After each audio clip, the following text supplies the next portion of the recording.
Bienvenue à une nouvelle vidéo de la chaîne historique. Aujourd'hui, nous embarquerons dans un voyage de découverte de soi et de croissance intérieure.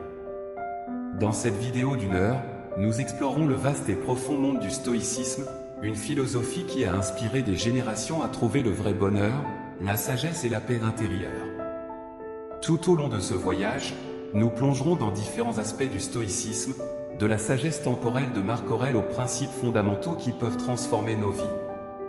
Nous dévoilerons le secret pour être heureux à travers l'amour du destin, c'est-à-dire l'amour du destin, en apprenant à embrasser tout ce que la vie nous réserve. Nous explorerons la dichotomie de la vie, un outil puissant pour nous aider à prendre des décisions claires et à atteindre la sérénité au milieu du chaos.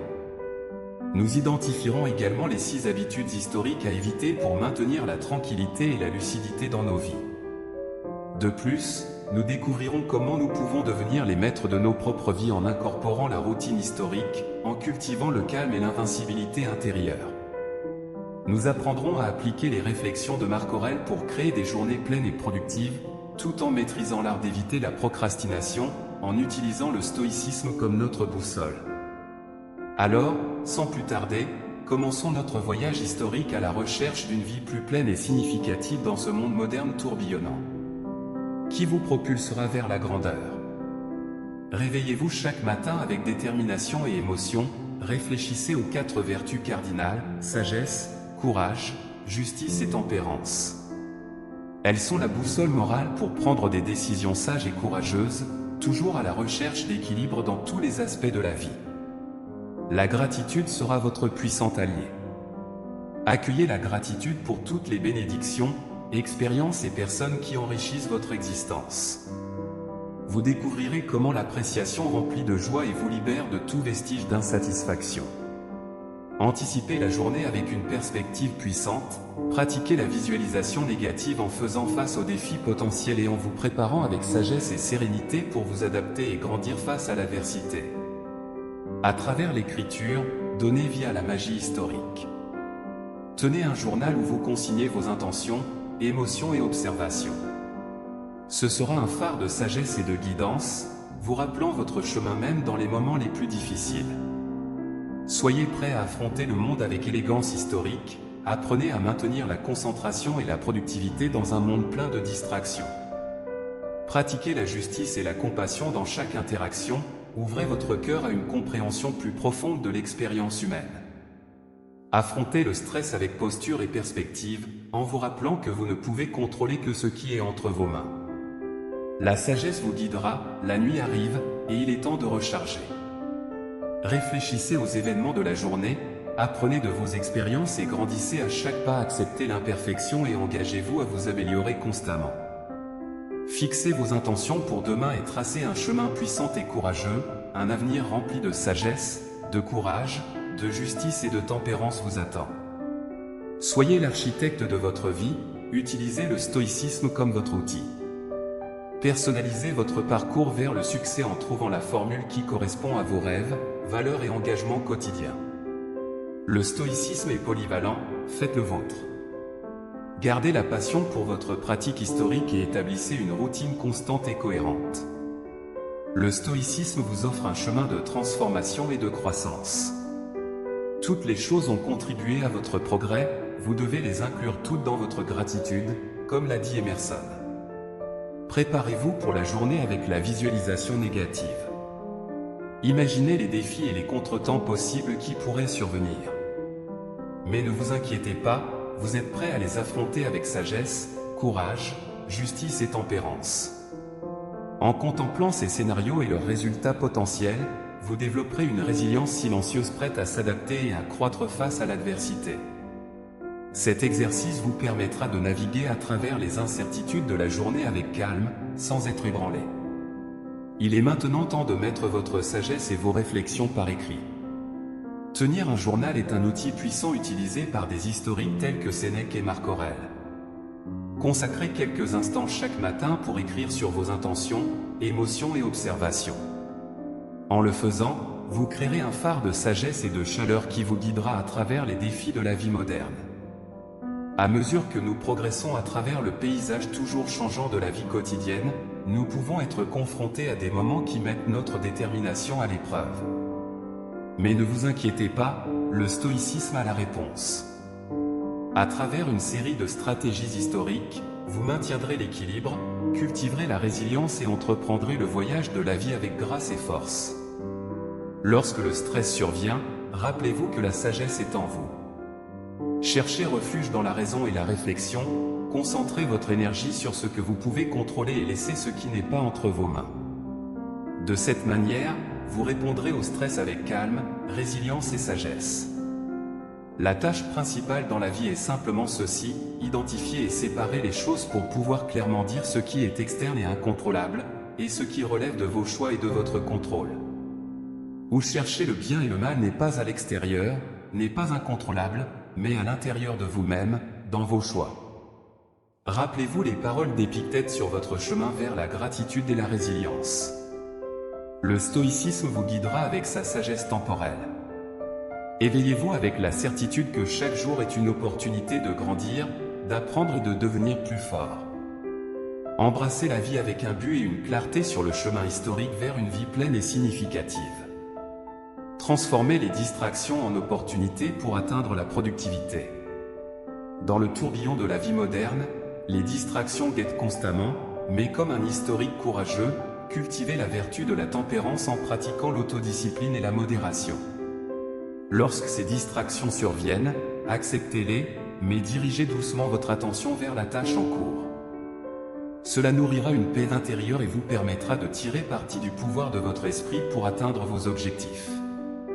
En interagissant avec les autres, manifestez les vertus historiques de la justice, de la sagesse et de la compassion.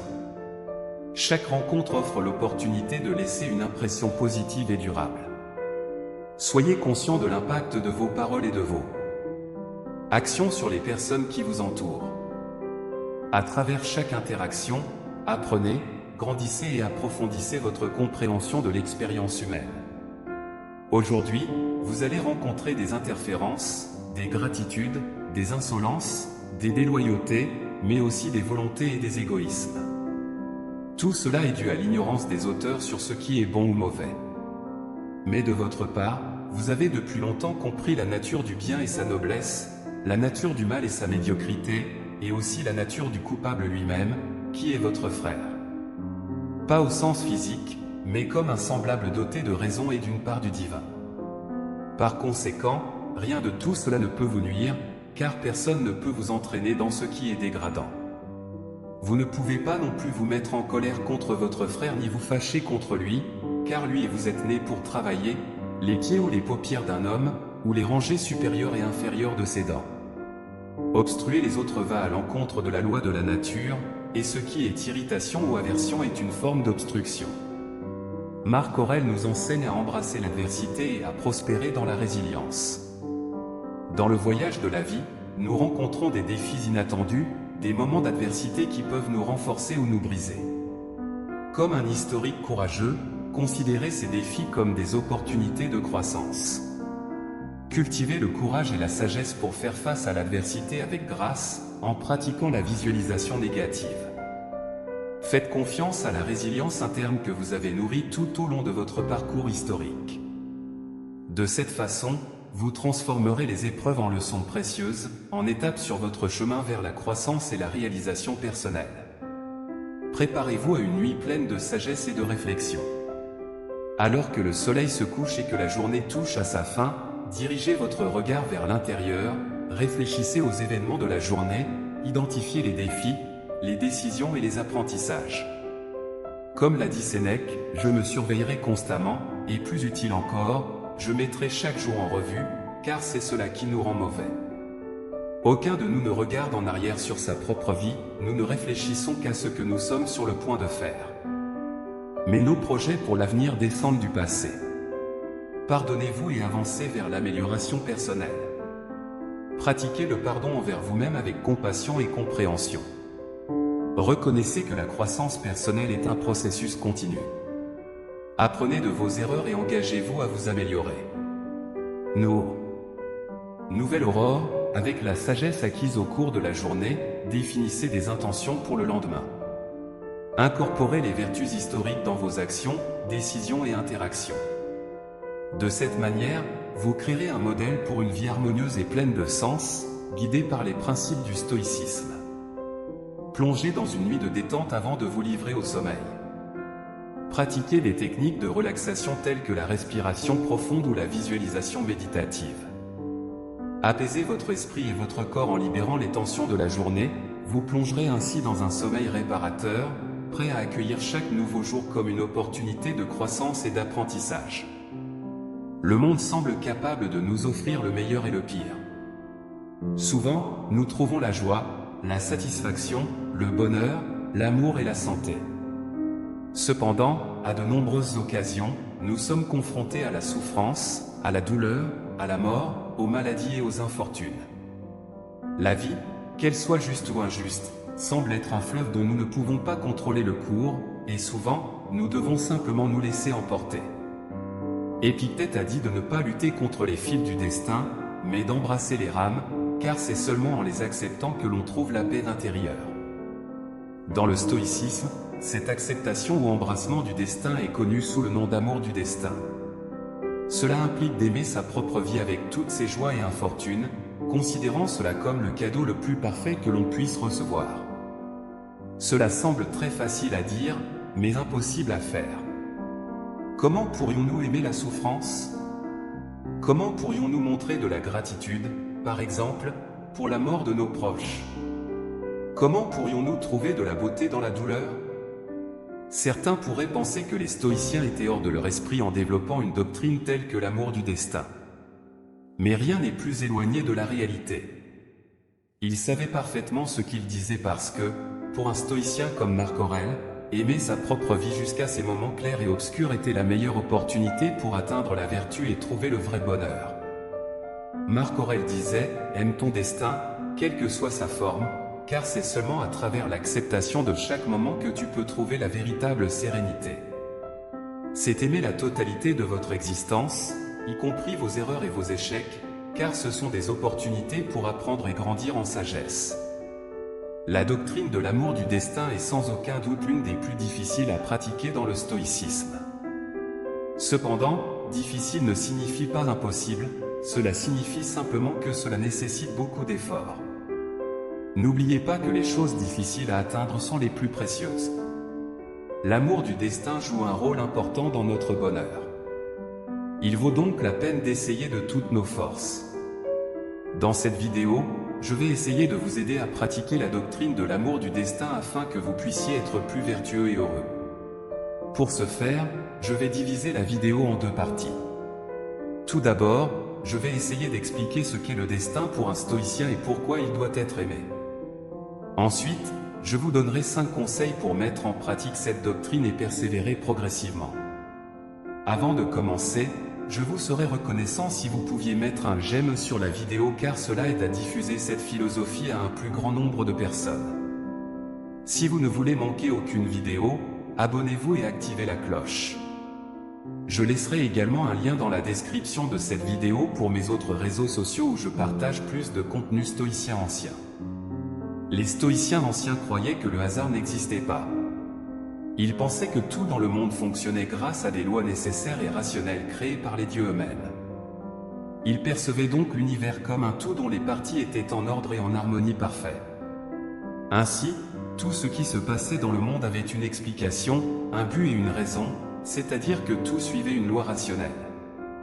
Pour les stoïciens, cette loi rationnelle qui régit l'univers est également présente chez l'être humain, à l'intérieur de sa conscience.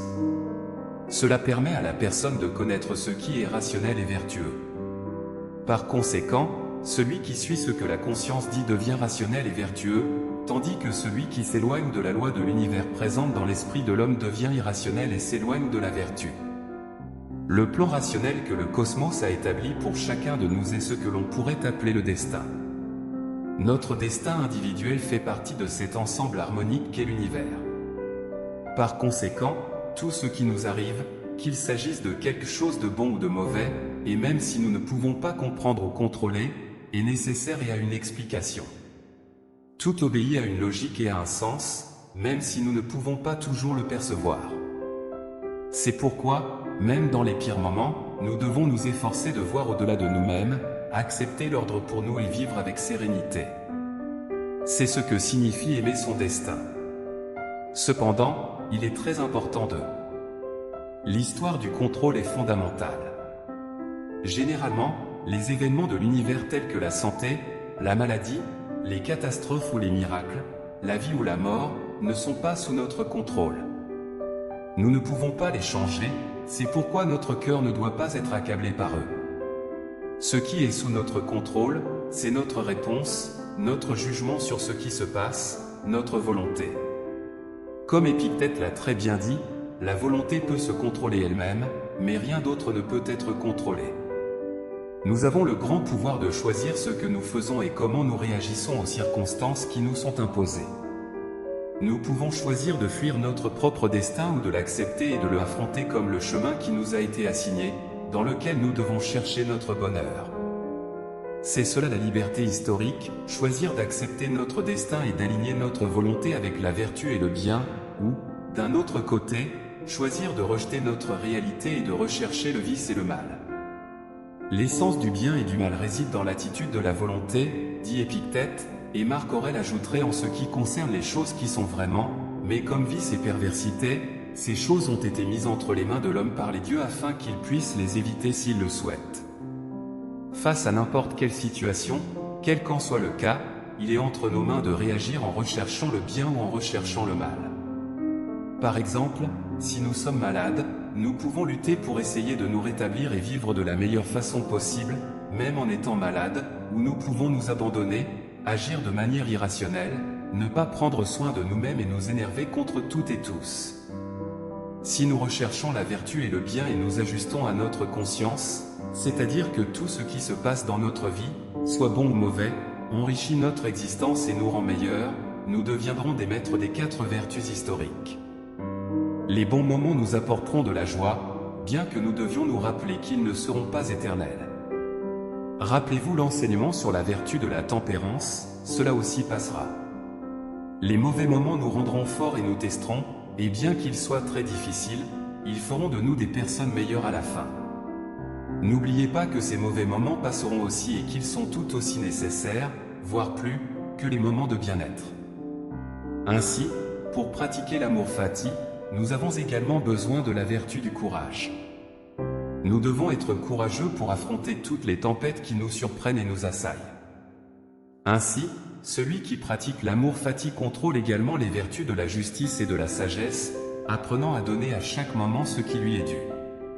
Et surtout, il connaîtra cette loi rationnelle qui régit le monde et qui fait en sorte que notre destin individuel soit le meilleur cadeau que nous ayons pour avancer vers une vie pleine et vraie félicité.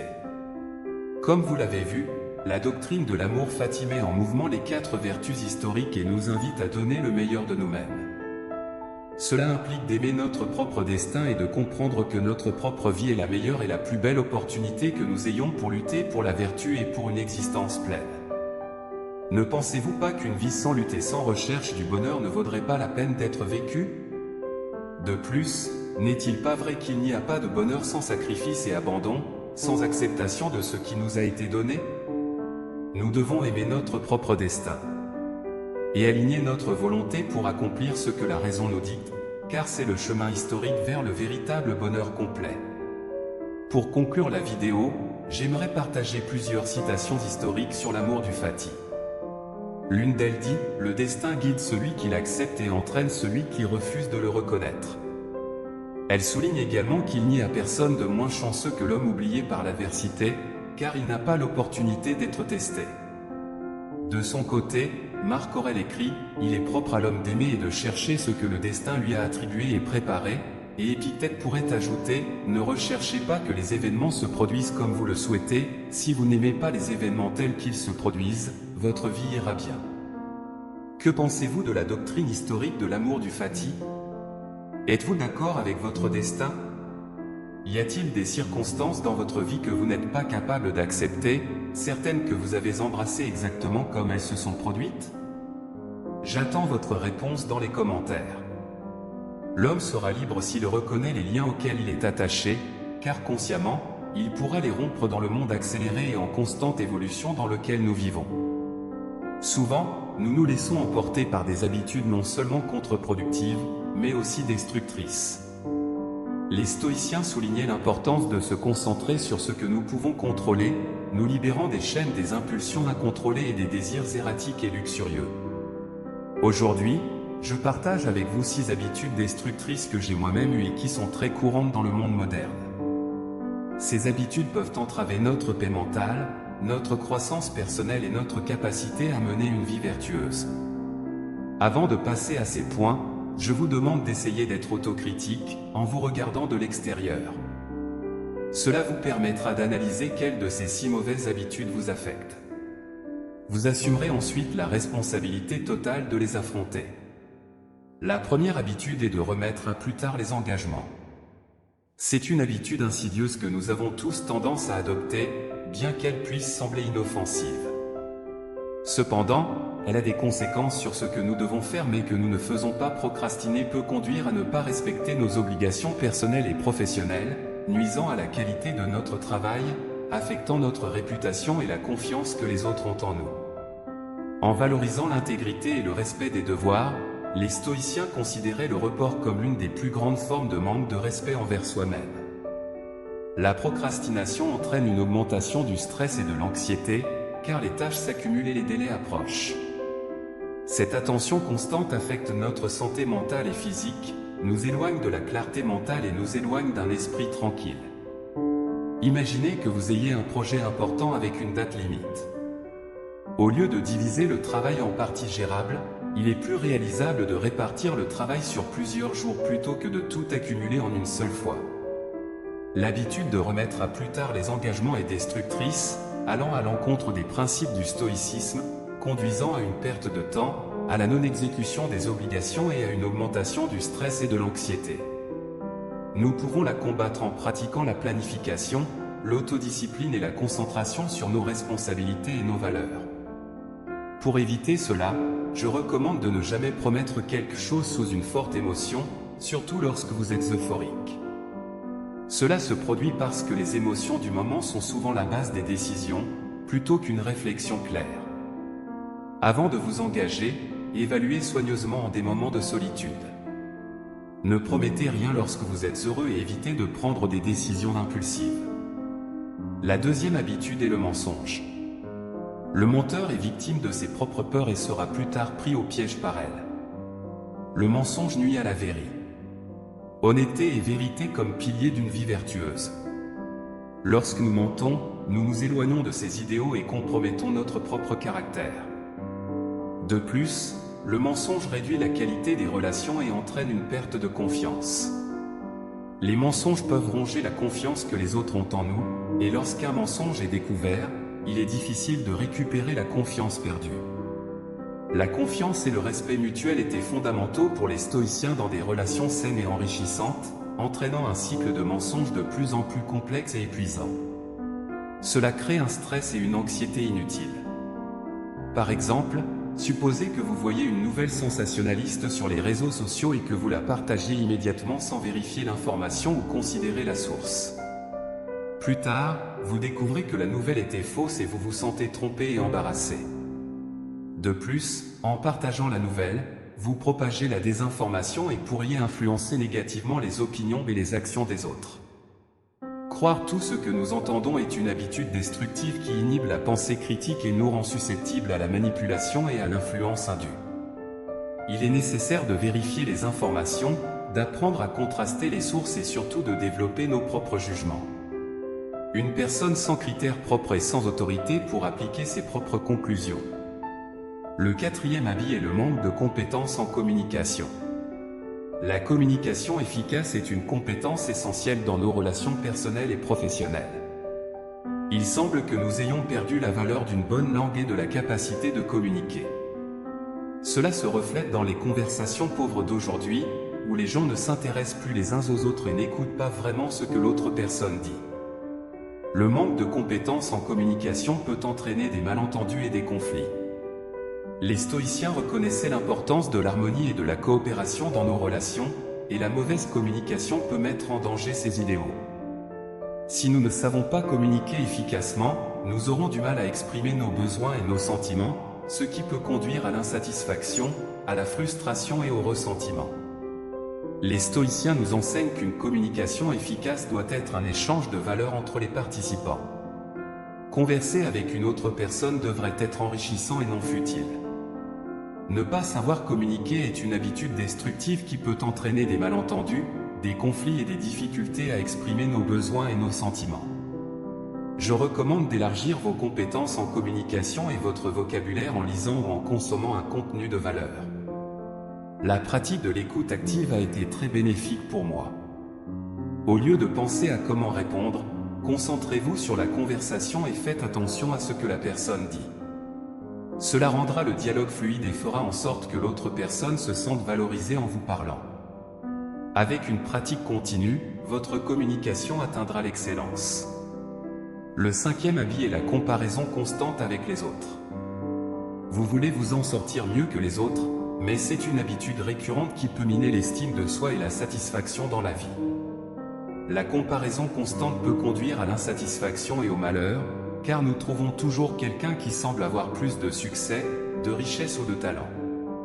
Les stoïciens nous enseignent à nous concentrer sur notre propre développement et à apprécier ce que nous avons, au lieu de nous comparer constamment aux autres. Se comparer constamment aux autres peut nous faire perdre notre identité et notre authenticité, car nous pouvons essayer de changer qui nous sommes pour nous conformer à des normes ou à des attentes. Rappelez-vous que cela n'est pas utile à long terme, car vous pouvez faire semblant, mais vous finirez par être qui vous êtes. Les stoïciens nous encouragent à être fidèles à nous-mêmes et à vivre selon nos propres valeurs et principes. Imaginez que vous vous comparez toujours à vos collègues de travail, en pensant que vous n'êtes jamais assez bon. La comparaison constante peut conduire à l'épuisement, à l'insatisfaction et au malheur, vous éloignant de votre vrai moi. La comparaison constante avec les autres est une habitude destructive qui vous éloigne de votre identité et de votre authenticité. Cela change lorsque vous réalisez que cela ne vaut pas la peine de toujours garder un œil sur les autres, car vous avez déjà ce dont vous avez besoin chez vous. Si vous ne trouvez pas ce que vous cherchez à la maison, vous pouvez toujours chercher ailleurs. Comprenez que la comparaison est inutile, car vous n'aurez jamais tout. Vous serez beaucoup plus heureux lorsque votre objectif principal sera de vous améliorer par rapport à qui vous étiez hier et de rivaliser avec vous-même. Le 6e habit est de chercher des coupables externes dans nos vies. Dans la société moderne, il est courant de voir des gens chercher des responsables externes de ce qui se passe dans leur vie, au lieu d'assumer la responsabilité personnelle. Cette approche enlève le contrôle et l'autonomie, car en blâmant les autres pour nos circonstances, nous renonçons au contrôle sur nos vies. Les stoïciens. Libérez d'eux à partir d'ici, c'est vous qui construisez votre propre chemin. L'évolution morale ne consiste pas à effacer complètement les maximes anciennes, mais plutôt à les examiner de manière critique pour décider lesquelles restent, lesquelles partent et quels nouveaux principes doivent être inclus dans mon code éthique, tout comme dans le vôtre. Il a des influences notables judéo-chrétiennes. Je reconnais le pardon et offre aux autres un traitement tel que je voudrais être traité. Je ne convoite pas les biens d'autrui et je suis profondément reconnaissant pour les bonnes choses que la vie m'offre. Nous souffrons davantage dans l'imagination que dans la réalité. Dans la ville de Chypre, en l'an 300 avant Jésus-Christ, vivait un commerçant très riche nommé. En raison de cet événement unique qui était complètement hors de son contrôle, cet homme si riche est devenu. Imaginez que vous soyez Zénon. Comment réagiriez-vous si le travail de toute votre vie était perdu à cause des forces de la nature? Quelle serait la réaction appropriée? Seriez-vous irrité? Auriez-vous l'impression que la vie vous a trompé? Pour la plupart d'entre nous, ce seraient des réactions normales, mais pas pour Zénon, le père du stoïcisme. Un petit changement dure une éternité, et un petit changement de mentalité peut entraîner des changements plus importants et plus impactants. L'essence du stoïcisme est la définition même de l'acceptation et de l'indifférence. Après avoir lu les œuvres de Socrate et d'autres grands philosophes, Zénon a créé et enseigné le stoïcisme. Selon lui, bien que nous n'ayons pas beaucoup de contrôle sur ce qui nous arrive, nous avons le contrôle sur la manière dont cela nous affecte. Nous devrions utiliser ce contrôle avec un grand effet. Au lieu de se lamenter sur le lait renversé, ou, dans ce cas, sur les biens qui ont sombré, Zénon s'est concentré sur le maintien de la maîtrise de soi face musique à son dilemme. De nos jours, les gens voient involontairement les stoïciens comme des individus inébranlables, des personnes qui ne sont pas sujettes à des extrêmes émotionnels tels que des accès de colère ou des attaques d'anxiété. Mais l'idée originale du stoïcisme était beaucoup plus profonde, plus que de décrire des personnes sans émotion. Le stoïcisme était une façon de voir, de décrire et de comprendre le monde, c'était une manière de vivre qui a perduré au fil des siècles. La philosophie stoïcienne peut être appliquée aux situations actuelles de la même manière qu'elle l'était il y a des milliers d'années, et ses avantages sont tout aussi impactants. Le stoïcisme nous permet de traiter les émotions négatives et les expériences adverses en les transformant en pensées qui nous offrent une perspective unique du monde. La perspective est tout, et chaque personne dans le monde a des expériences différentes et donc des perspectives différentes des choses, tout comme les stoïciens se réunissaient, discutaient et enseignaient la philosophie dans des lieux publics. Leur philosophie générale était largement connue, et ils croyaient que les principes stoïciens pouvaient bénéficier énormément à tous, des esclaves aux empereurs. Certains des stoïciens les plus remarquables du monde incluent Épictète, qui était un esclave affranchi, un homme d'État renommé, et Marc Aurèle, un empereur romain et l'un des hommes les plus puissants qui ait jamais existé. Les premiers stoïciens pratiquaient ce qu'ils prêchaient, évitant toutes les formes de ségrégation et menant la lutte contre l'inégalité. Ils ont même inventé le mot cosmopolite, qui signifie littéralement un citoyen du monde. À l'époque de la fondation du stoïcisme, les femmes n'étaient pas autorisées à se consacrer à la philosophie, mais les stoïciens étaient profondément en désaccord. Non seulement les hommes ont un désir et une inclination naturelle à la vertu, mais les femmes aussi. Les femmes prennent plaisir non moins que les hommes à des actions nobles et justes, et elles rejettent l'opposé de ces actions. Alors, pourquoi tant de gens adoptent-ils le stoïcisme comme mode de vie? Dans un monde plein d'événements inattendus, nos émotions ont tendance à entraver notre chemin. En réalité, nous ne sommes pas tristes parce que des choses mauvaises nous arrivent, mais parce que des choses mauvaises et inattendues se produisent. La pluie est quelque chose de bon, elle aide à arroser les plantes, fournit de l'eau aux animaux et maintient la température fraîche et humide. Mais quand nous sommes pris dans une averse sans parapluie, ce n'est jamais une bonne expérience. Alors, pourquoi ne pleurons-nous pas quand il commence à pleuvoir? Parce que, bien que la situation soit mauvaise, nous avons appris à nous attendre à ce qu'il pleuve, c'est quelque chose d'inévitable. Nous ne pouvons pas contrôler le temps. À la fin, la pluie s'arrête et la lumière revient. Le stoïcisme nous enseigne que de la même manière, nous devrions nous attendre à ce que toutes les choses mauvaises qui arriveront se produisent. L'un des exercices stoïciens est le malaise volontaire, un exercice destiné à accroître les sentiments de gratitude. Dormir par terre dans votre cuisine, prendre des douches froides alors que vous prenez normalement des douches chaudes, ne manger que des pommes de terre pendant quelques jours, des choses comme ça. Cet exercice aide à comprendre que, aussi difficiles que soient les choses, vous survivrez et prospérerez potentiellement si votre mentalité est correcte. En étant capable de supporter ces situations inconfortables, nous préparons indirectement notre mentalité pour les malheurs futurs. Dans l'état actuel du monde, où la publicité nous fait constamment croire que nous ne serons heureux que si nous avons le meilleur, une apparence spécifique ou une certaine somme d'argent, le message du stoïcisme est maintenant plus important que jamais. Nous naissons dans le monde sans en savoir beaucoup sur rien, nous grandissons en apprenant des choses à la maison, à l'école et en observant le monde par nous-mêmes. Le problème est que souvent ces trois sources de connaissances nous enseignent des choses différentes. Nous devons internaliser toutes ces connaissances. Si nous le faisons, nous pouvons créer involontairement des attentes irréalistes pour nos vies, ce qui finit par nous décevoir et nous laisser insatisfaits.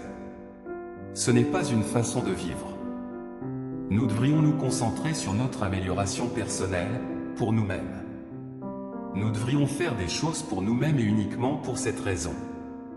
Attribuer toute espérance externe ou attachement secondaire aux actions que nous réalisons conduit presque toujours à la déception. La plupart du temps, nous essayons de combler ce vide avec des choses extérieures, en dépensant de l'argent dans une voiture de luxe, une maison ou même en construisant une famille. Parfois, nous faisons toutes ces choses pour leur valeur externe et non pour leur valeur interne. Le stoïcisme nous enseigne à juger le succès de notre travail en fonction de la quantité d'efforts que nous y consacrons, non des résultats de nos espérances externes. Nous devons avoir confiance dans le processus. Vivre avec moins signifie lâcher les amarres sociales dans lesquelles nous sommes pris. C'est la voie stoïcienne pour résoudre nos problèmes de bonheur. Nous devons pratiquer l'estime de soi en redirigeant notre définition de la valeur vers des choses que nous pouvons contrôler. Nous pouvons cesser de nous obséder avec des choses que nous ne pouvons pas contrôler, et en général, nous pouvons vivre une vie bien plus heureuse et satisfaisante. Le stoïcisme nous aide à traverser les tempêtes passées et présentes en direction d'eau plus calme et paisible. Après tout, la philosophie historique a fleuri à des époques différentes, mais ses vérités ont traversé les siècles. Aujourd'hui, ces leçons, de manière profonde, offrent une orientation et une force pour affronter les défis du monde moderne. La philosophie ancienne nous apprend également à embrasser la résilience émotionnelle et l'acceptation. À travers les paroles de philosophes historiques et bouddhistes, nous apprenons à trouver la paix et la sérénité même en temps turbulents. Les anciens, tels que Sénèque, Épictète et Marc Aurèle, croyaient que le véritable bonheur ne résidait pas dans l'évitement des difficultés, mais dans la cultivation de la vertu et de la maîtrise de soi face aux circonstances les plus adverses.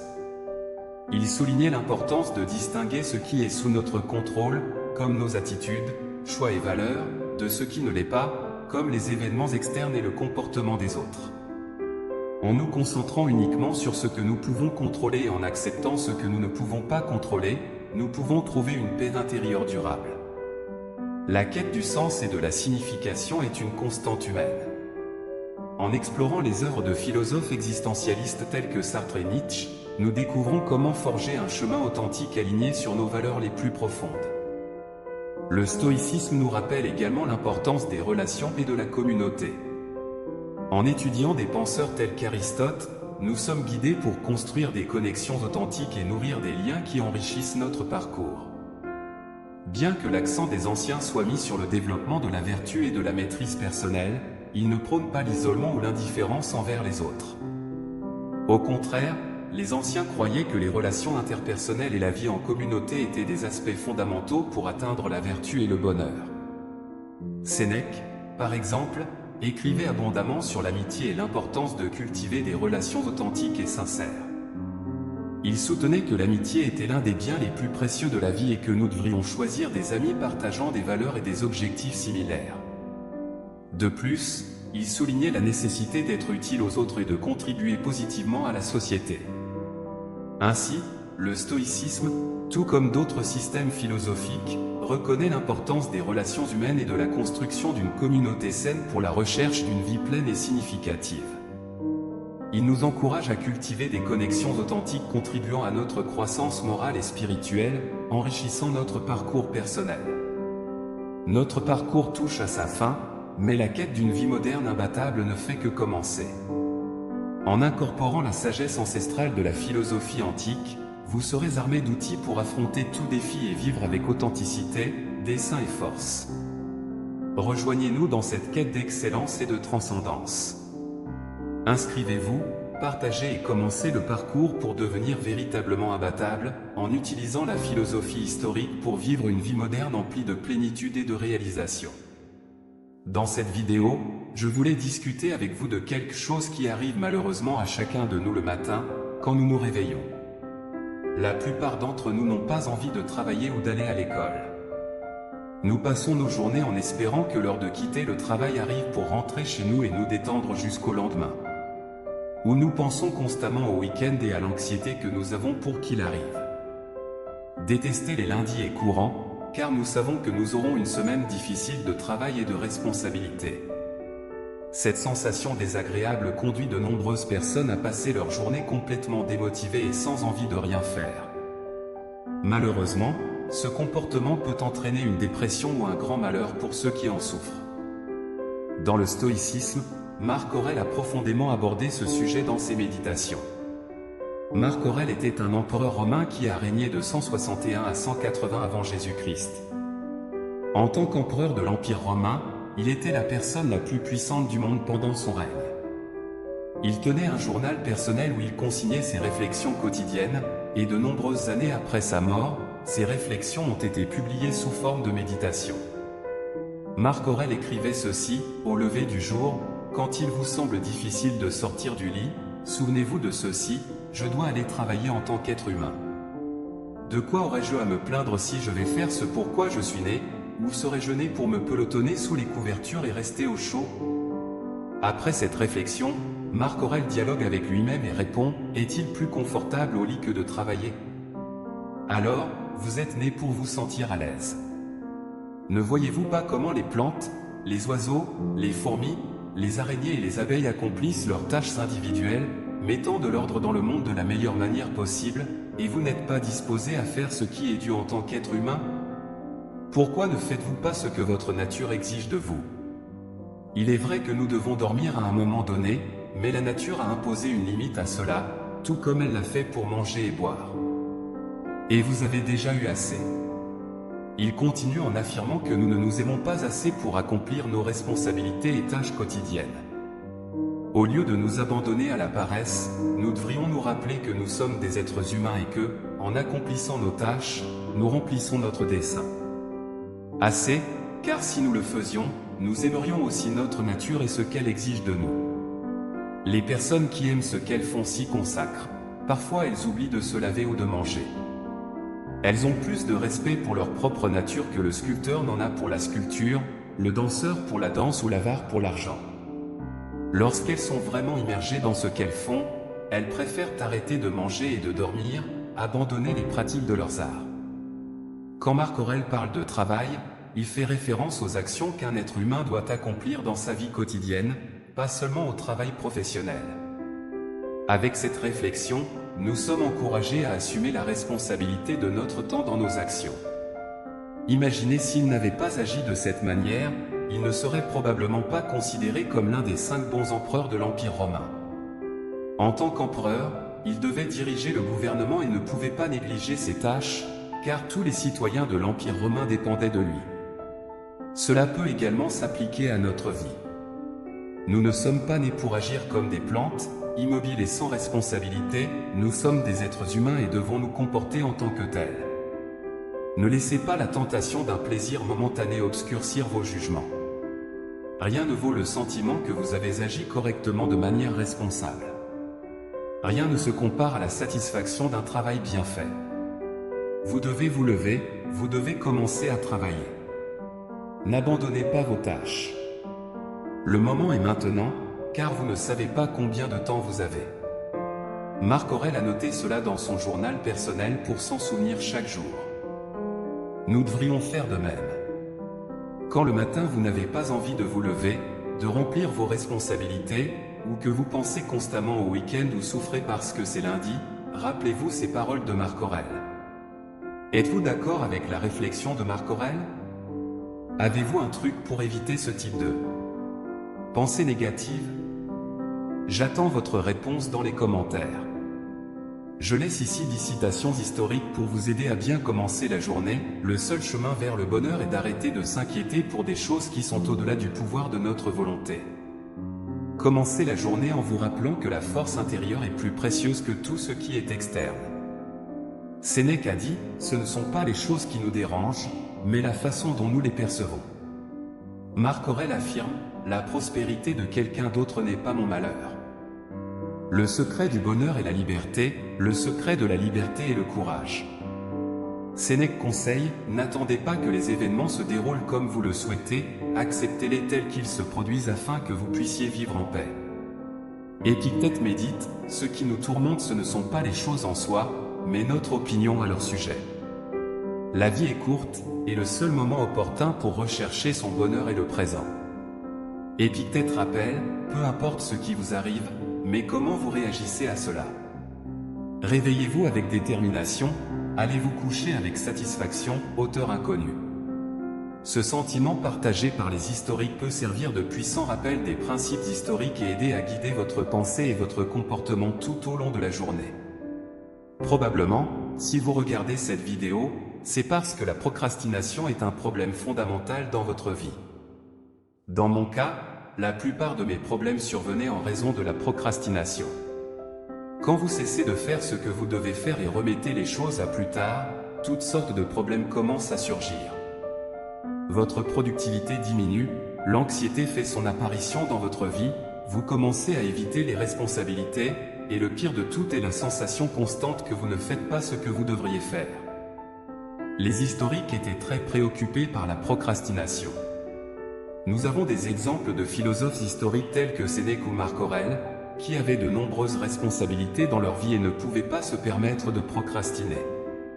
Ce n'est pas simple, car nous préférons la satisfaction instantanée plutôt que de nous efforcer.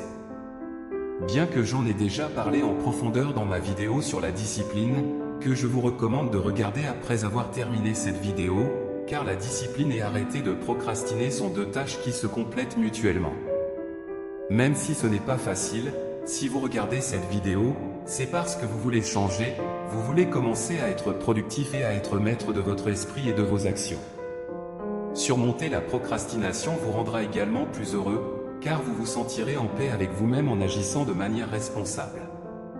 Il semble mentir que Marc Aurèle, empereur romain et philosophe historique, avait dans une journée les mêmes heures que vous et moi pour faire son travail et remplir ses responsabilités.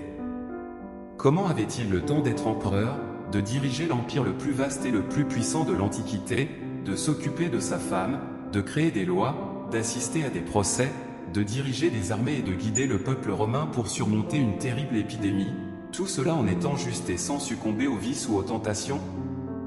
Dans quels autres empereurs la clé du succès de Marc Aurèle a-t-elle été perdue? C'est parce qu'il avait toujours une routine et développait des habitudes dans sa vie qui lui permettaient de vaincre la paresse et d'éviter la procrastination. En fin de compte, la clé pour ne pas procrastiner est d'avoir une routine. Marc Aurèle convertissait toutes ses responsabilités en une partie fondamentale de sa vie, tout comme nous avons besoin de manger, de nous laver et de dormir. Il transformait ses responsabilités en indispensables, au point qu'il ne pouvait pas vivre sans les accomplir. Tous les historiques comprenaient, tout comme Aristote, que nous sommes ce que nous faisons de manière répétée, l'excellence n'est donc pas un acte, mais une habitude. Par exemple, pour Marc Aurèle, la journée commençait tôt, au lever du soleil. Quand il se réveillait, il comprenait qu'il se levait pour accomplir le travail d'un être humain. Il n'y avait pas de temps pour rester au lit. Ainsi, il entamait sa journée en écrivant dans son journal personnel, consacrant quelques minutes à noter ses pensées et à organiser son esprit, se rappelant de ce qui était important. Ensuite, il se préparait à affronter ses responsabilités et les autres personnes autour de lui. Il se disait, les personnes que vous rencontrerez aujourd'hui seront impolies et peu reconnaissantes. Elles essaieront de vous irriter et de vous frustrer. Marc Aurèle savait qu'il ne pouvait pas permettre que ces personnes influencent son jugement et sa félicité. Il était clair pour lui qu'il devait agir comme il le jugeait juste. Après cela, Marc Aurèle commençait par ses responsabilités les plus importantes, car il voulait les aborder lorsqu'il était reposé et prêt à travailler. Il se concentrait sur la tâche à accomplir comme un Romain, agissant comme si c'était la chose la plus importante, comme il le disait dans ses méditations. Comme le montre sa routine, il n'y avait pas de place pour la procrastination. Vous vous demandez peut-être comment agir comme Marc Aurèle et vaincre la procrastination, comment se préparer mentalement et quelles sont les astuces à suivre. Je vais expliquer cette astuce qui m'ont personnellement aidé à éviter la procrastination, les divisant en deux parties. La première partie portera sur la préparation mentale pour éviter la procrastination, et la deuxième partie sur les actions que nous pouvons entreprendre pour vaincre la procrastination. Partie 1, préparer l'esprit. Changer de focus, la procrastination est un problème du monde moderne. Nous procrastinons parce que nous le pouvons. Nous devons augmenter le sentiment d'urgence en accomplissant nos responsabilités. En procrastinant et en ayant une date limite pour accomplir ce que nous devons faire, nous finissons par le faire le dernier jour, quand il reste peu de temps avant la date limite. Il semble que lorsque le dernier jour arrive, la paresse disparaît, nous sommes productifs et agissons comme il se doit. Et cela se produit en raison du sentiment d'urgence. Fixer nos propres dates limites pour accomplir nos responsabilités augmenterait notre urgence à travailler et aiderait à vaincre la procrastination. Nous pouvons même compter sur un membre de la famille ou un ami pour nous aider à respecter cette date limite, en établissant une conséquence si nous ne la respectons pas. Évitez les distractions de bas niveau. Habituellement, lorsque nous procrastinons, les actions qui remplacent ce que nous devrions faire sont souvent des distractions de bas niveau. Cela signifie que nous perdons du temps à faire quelque chose qui ne nous apporte aucun avantage. Nous devons réaliser que, en plus de ne rien nous apporter, nous ne profitons pas pleinement de cette distraction, car au fond, nous savons que nous devrions faire autre chose. Ainsi, en plus de ne pas nous aider du tout, nous n'en profitons pas non plus pleinement, entièrement de cette distraction. Ainsi, nous devons travailler d'abord et profiter ensuite. 3. Réorganisez vos responsabilités. Il existe des tâches difficiles ou qui nécessitent beaucoup de temps pour être accomplies, et ce type de tâche peut nous submerger et nous amener à procrastiner. Si je vous demande si vous pouvez travailler pendant 5 heures sans vous distraire, vous ne le pouvez probablement pas. Mais pourriez-vous travailler pendant 1 heure sans vous distraire, n'est-ce pas? Il est plus probable que vous puissiez le faire et que vous puissiez le faire pendant 5 minutes. Tout le monde est capable de travailler pendant 5 minutes d'affilée. Si nous appliquons cette logique aux tâches longues ou difficiles, c'est-à-dire en divisant ces tâches en parties plus petites et en les abordant comme des tâches uniques plus courtes et réalisables, il est probable que faire face à nos responsabilités de cette manière nous aidera à surmonter la procrastination. Partie 2. Action. 4. Faites le premier pas. Tout procrastinateur sait que la partie la plus difficile est toujours de commencer la tâche. Une fois que vous commencez, vous surmontez la partie la plus difficile et vous vous forcez à démarrer. Ne pensez pas à la durée que prendra votre tâche. Ne pensez même pas à la fin ou à la difficulté de ce qui doit être fait. Commencez simplement par le premier pas, car c'est le plus difficile, mais aussi le plus important. Cela vous donnera l'élan pour continuer avec le deuxième pas, le troisième, le quatrième. Être un procrastinateur a aussi ses avantages. Car une fois que vous commencez, vous ne voulez pas vous arrêter, car vous connaissez la difficulté de recommencer ou de reprendre la tâche. 5. Règle des 5 secondes. En relation avec le point précédent, l'un des trucs que j'utilise dans ma vie pour faire le premier pas est la règle des 5 secondes. Il s'agit de compter de 5 à 0 et, lorsque vous atteignez 0, de commencer la tâche. L'idée est de vider l'esprit, de ne penser à rien, simplement de commencer. Comptez jusqu'à 5 et commencez sans réfléchir.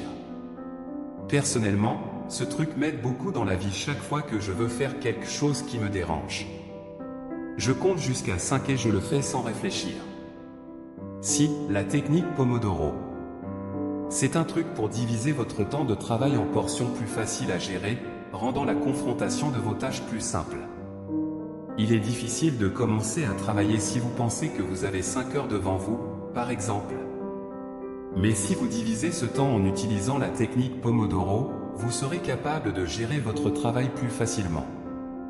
La technique consiste à travailler pendant 25 minutes d'affilée, puis à faire une pause de 5 minutes. Cela constituerait un Pomodoro.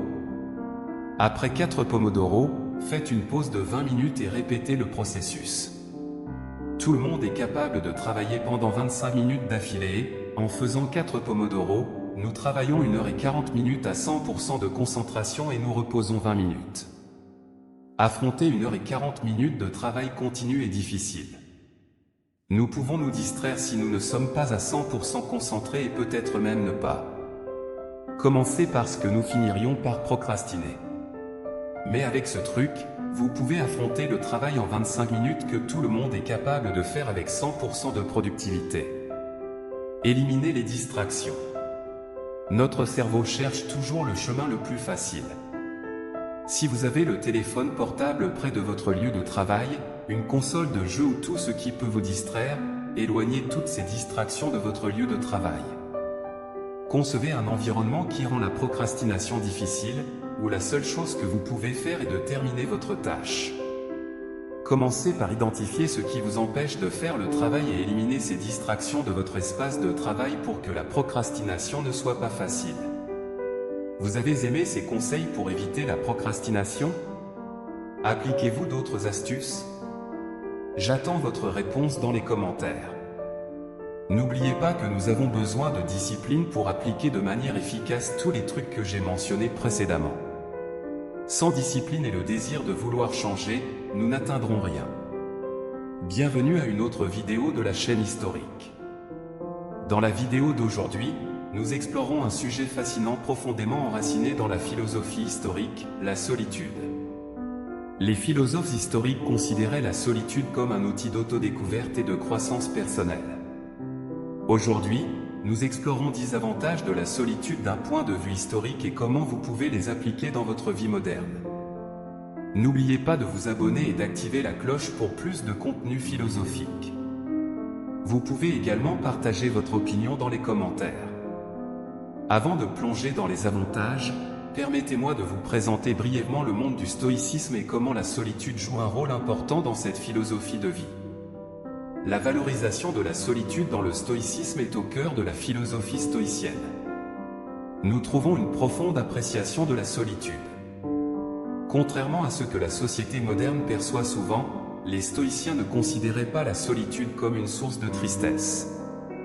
Au contraire, ils la considéraient comme un espace précieux pour l'introspection, la connaissance de soi et la croissance morale.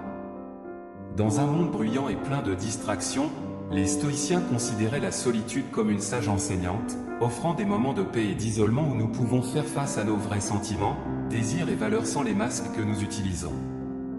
Société, à la recherche de l'autosuffisance, les anciens embrassaient l'autosuffisance ou l'indépendance intérieure et le contrôle émotionnel. Dans la solitude, ils voyaient une façon de développer cette autosuffisance, car en étant seuls, nous ne dépendions pas des opinions ou des attentes des autres pour trouver la paix et le bonheur en nous-mêmes. La solitude nous permettait de développer une force interne qui n'était pas ébranlée par les fluctuations externes. 2. Connaissance de soi approfondie. Un thème important de la philosophie historique est la connaissance de soi approfondie. La solitude offre un espace sûr pour regarder à l'intérieur, explorer les coins cachés de notre esprit et de notre cœur que nous considérons rarement. Imaginez la solitude comme un miroir qui reflète silencieusement le vrai moi, nous permettant de faire face à la vérité en nous et de découvrir ce qui nous motive vraiment. Nous observons nos réactions émotionnelles, nos peurs, nos aspirations et nos doutes. La solitude nous permet de nous voir sans jugements externes, sans masque ni prétention. Conscience de soi en tant qu'autosuffisance, les stoïciens considèrent la connaissance de soi approfondie comme essentielle pour atteindre l'indépendance intérieure qui nous libère du besoin d'approbation externe. En comprenant qui nous sommes vraiment, nous pouvons cesser de rechercher la validation des autres et commencer à la chercher en nous-mêmes. Cette autosuffisance nous apporte une paix durable, car nous ne sommes pas affectés par les opinions constamment changeantes du monde extérieur. Pratiquer le dialogue interne, un aspect puissant de la conscience de soi est le dialogue interne. Imaginez que vous êtes assis seul comme un ami intellectuel et compatissant, réfléchissant à vos choix, désirs et erreurs. Ce dialogue sincère nous aide à nous comprendre mieux et nous permet également de prendre des décisions plus alignées avec notre vraie nature et nos valeurs.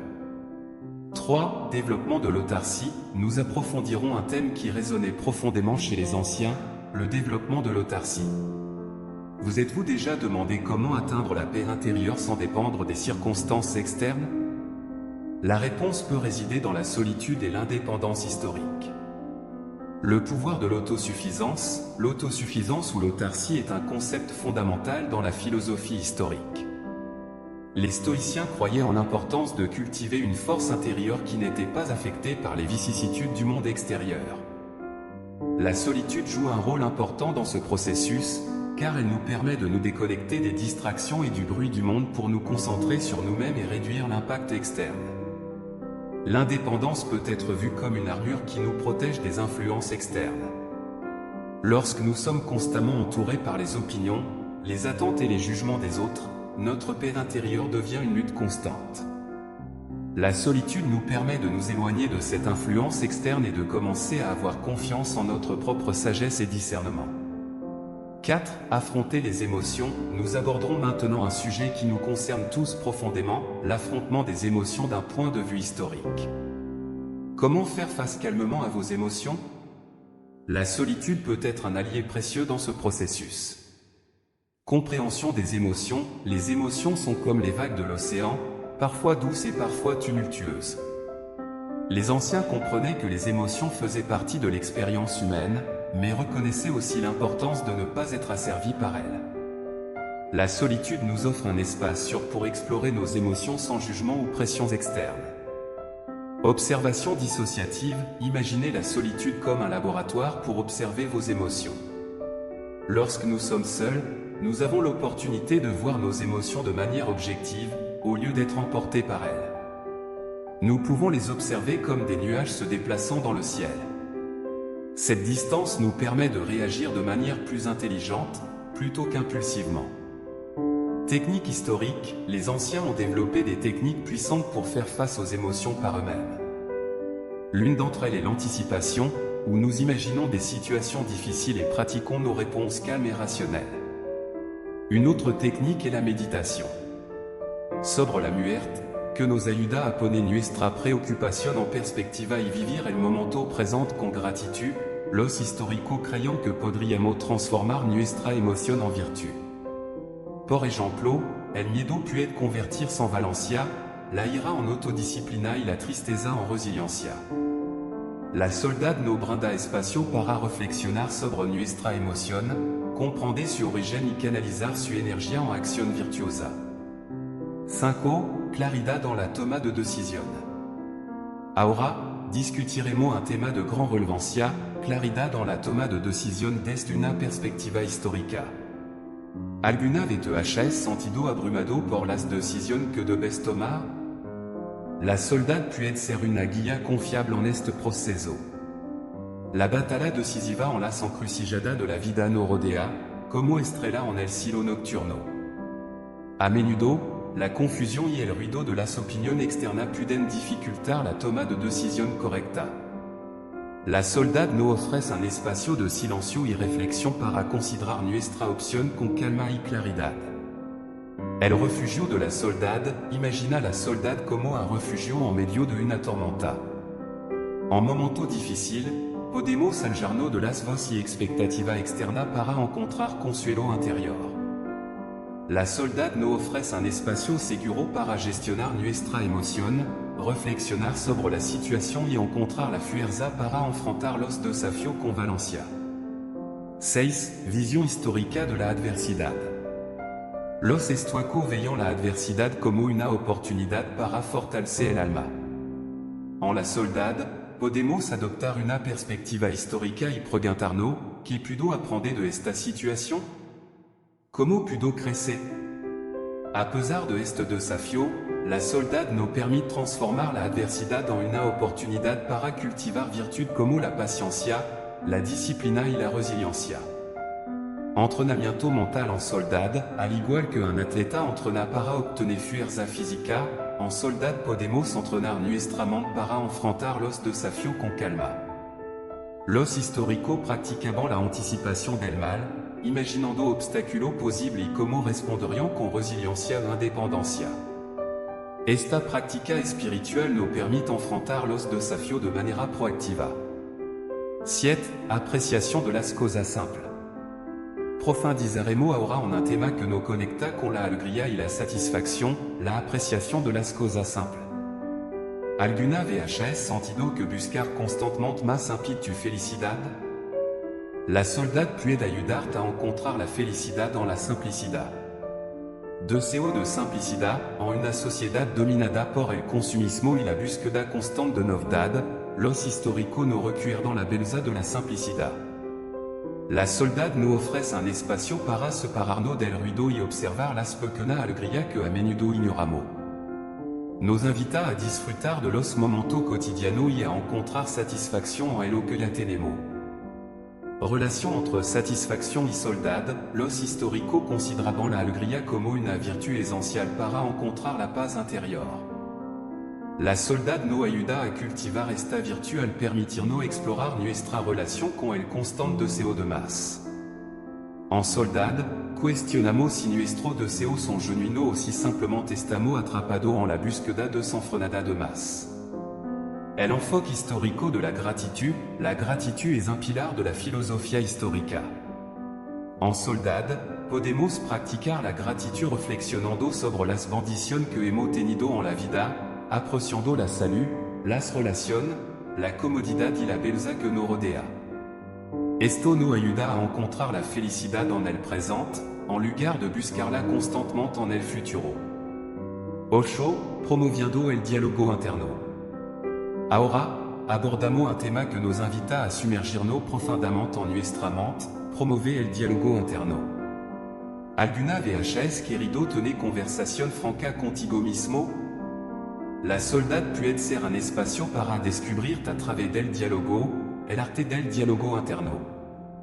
Hablar contigo mismo es como tener en tu mente un amigo sabio y compasivo. En soldad, nos involucramos en conversación con nosotros mismos, descubriendo nuestro pensamiento, deseo y valor. La soldad nos ofrece un espacio seguro donde podemos hablar sin juicio, reflexionando sobre nuestra vida con tranquilidad, espacio para la contemplación profunda.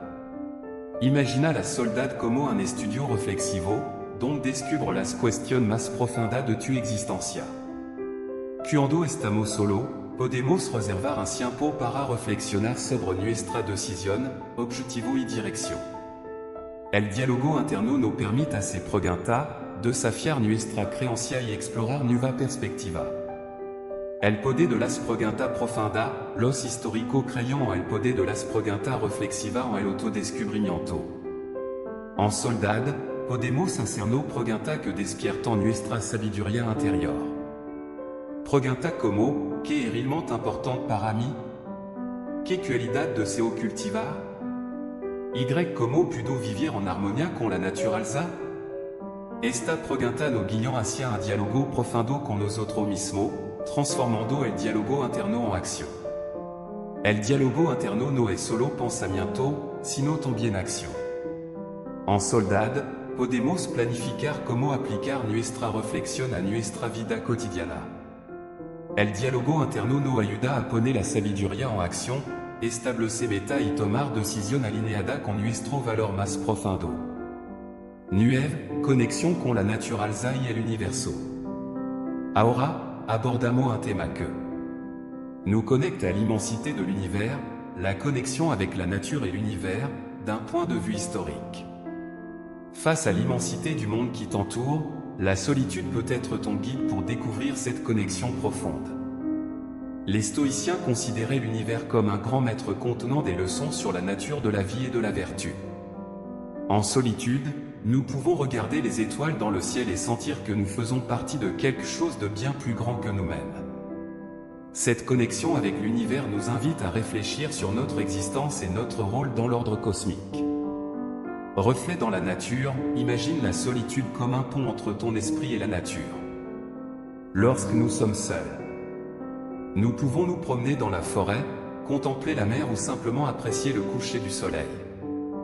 La solitude nous offre l'opportunité de profiter de la beauté naturelle et de réfléchir sur la façon dont la nature reflète des vertus historiques telles que l'harmonie et la fermeté. Médiocrité, les historiques croyaient en la relative trivialité des affaires humaines par rapport à l'ordre cosmique. En solitude, nous pouvons réfléchir à la disparition de nos intérêts et désirs individuels dans l'immensité de l'univers. Cette perspective nous aide à accorder moins d'importance aux futilités et à nous concentrer sur la promotion de la vertu et de la sagesse. 10. Le culte de la vertu et de la sagesse était essentiel pour que les stoïciens trouvent la paix intérieure. En solitude, nous pouvons découvrir comment nos actions et décisions s'intègrent dans l'ordre cosmique, réfléchir à la manière dont nos choix affectent les autres et l'environnement qui nous entoure, en cultivant la vertu et la tranquillité intérieure. Nous arrivons maintenant à un thème qui résume le cœur du stoïcisme, le culte de la vertu et de la paix intérieure. As-tu déjà souhaité vivre avec sagesse et paix au milieu des épreuves? La solitude peut être ton guide sur ce noble chemin. La vertu comme objectif ultime, pour les historiques, la vertu était l'aspiration suprême. Imagine la vertu comme un phare qui guide tes actions et décisions dans la vie. En solitude, tu peux réfléchir à comment vivre vertueusement dans différentes circonstances, en trouvant la paix intérieure. La tranquillité intérieure est l'un des piliers les plus précieux du stoïcisme. Au milieu du chaos de la vie, la solitude t'aide à trouver un destin paisible. Tu peux méditer sur la manière de maintenir la sérénité dans des situations difficiles et utiliser la solitude comme un oasis pour te ressourcer émotionnellement. La solitude comme école de l'autodiscipline, les historiques comprenaient que l'autodiscipline était essentielle pour cultiver la vertu et l'équanimité. La solitude offre l'espace pour que tu pratiques l'autodiscipline de petites manières, comme résister à la tentation des distractions et te concentrer sur ce qui importe vraiment. Cette pratique te fortifie pour faire face aux tentations et aux défis du quotidien. Autoréflexion et amélioration continue, la solitude est un terrain propice à la réflexion et à l'autotranscendance. En solitude, tu peux examiner tes actions passées, identifier les domaines dans lesquels tu peux grandir et fixer des objectifs pour devenir une personne plus éthique et équilibrée. La solitude offre l'espace pour cultiver un engagement continu envers ta croissance personnelle.